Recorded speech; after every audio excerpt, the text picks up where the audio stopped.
नमस्कार, दानिश न्यूज पर आपका स्वागत है। मैं हूं आपके साथ ऋषभ पाठक। आइए देखते हैं आज की कुछ खास खबर। आगरा के थाना मलपुरा क्षेत्र के गांव में गेहूं की फसल काट रहे अचानक युवक के पैर में लगी गोली। जनता ने कहा नीलगाय तस्करों द्वारा गोली चलाई गई थी।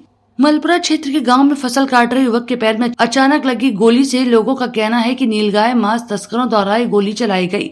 ज्ञात हो कि सौदान सिंह छोटू के खेत में फसल काट रहा था, तभी किसी अज्ञात व्यक्ति द्वारा गोली चला दी गई जो उसके पैर में लगी। गोली लगते ही सौदान सिंह बेहोश हुआ और फसल काट रहे उसके साथियों ने भी गोली चलाने वालों का पीछा किया, लेकिन वह लोग बाइक चलाते हुए फरार हो गए। घायल सौदान सिंह को उपचार हेतु प्राइवेट अस्पताल में भर्ती कराया। गोली नीलगाय को मारने के इरादे से चलाई गई थी। गोली नीलगाय को न लगकर सौदान सिंह के पैर में जा लगी। सूत्रों द्वारा ज्ञात हुआ कि गोली चलाने वाले नीलगाय को अपना निशाना बनाकर मांस का शहर में शायद व्यापार करते हैं। पीड़ित परिवार द्वारा थाना मलपुरा में सूचना दी गई कि सूचना मिलते ही इलाका पुलिस आरोपियों को पकड़ने गई, तब तक लोग वहां से फरार हो चुके थे। खबर को दूसरे नजरिए से देखा जाए तो एक तरफ यह लोग नीलगाय को मारकर उसका शिकार करते हैं, उसका मांस बेचकर व्यापार करते हैं। बड़ा सवाल यह है कि नीलगायों को मारने के इरादे से मारी गई गोली सौदान सिंह के पैर में लगी, अगर कहीं और लगती तो उसका कौन जिम्मेदार होता, जो नीलगाय का शिकार कर मांस के व्यापार में लिप्त है। समय समय पर गुप्त सूचनाओं के आधार पर नीलगाय मांस तस्करों को पुलिस द्वारा गिरफ्तार भी किया जाता है, परंतु नीलगाय मांस के तस्कर अपनी हरकतों से बाज नहीं आते।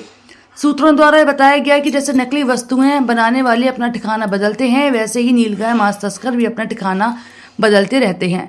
ये कभी भी जनपद आगरा में बड़ा बवाल कराने से नहीं चूकेंगे। इस घटना से मुस्लिम समाज सेवी नईमुद्दीन उर्फ छोटे भाई ने कहा कि ऐसा कृत्य करके धर्म भ्रष्ट कर रहे हैं। ऐसे नीलगाय मांस तस्करों को अभिलंब कार्रवाई करते हुए गिरफ्तार कर जेल भेजा जाए। यह लोग अधर्म हो चुके हैं और इनका कोई भी धर्म ईमान नहीं है, लोगों की भावनाओं से खिलवाड़ कर रहे हैं। आगरा पुलिस प्रशासन व नगर निगम के अधिकारियों द्वारा शहर के मीट विक्रेताओं, होटल संचालकों के खिलाफ भी जांच करनी चाहिए। आखिर किस जानवर का मांस बेचा जा रहा है। फिलहाल इस मामले में थाना मलपुरा हज़ा में सुसंगत धाराओं में मुकदमा पंजीकृत किया गया है। गोली लगी पैर में। कहाँ पे लगी थी? लालू गांव में। क्या कर रहे थे तुम? गेहूँ काट रहे। किसने मारी गोली? जे जो तिगाए बाद में चढ़ा मारते ना भी गोली नहीं लगाए मारते कहाँ भी नहीं। फिर थाने गए थे? थाने गए थे मलपुरा। फिर क्या हुआ? 2 घंटा है मलपुरा में। अब यहाँ आए तो? आए तो बांध ले जाए, बंदर ले जाएगा आपको समय।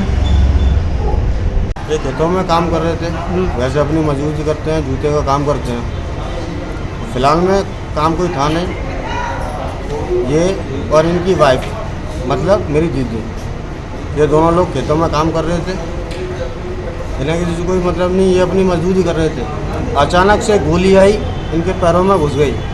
पीछे मुड़ के देखा, कुछ लोग जो नीलगाय का शिकार करते हैं वो लोग इनको जाते हुए दिखाई दिए, पर उनका चेहरा नजर नहीं आया। और पड़ोस के गांव में एक शख्स है जिसने ये बताया है कि डेली का आता है, जो वही शिकार करता है, उसने गोली मारते हुए देखा। हम छोटी बड़ी खबरों को जानने के लिए जुड़े रहिए दानिश न्यूज पर, हरदम आपके साथ।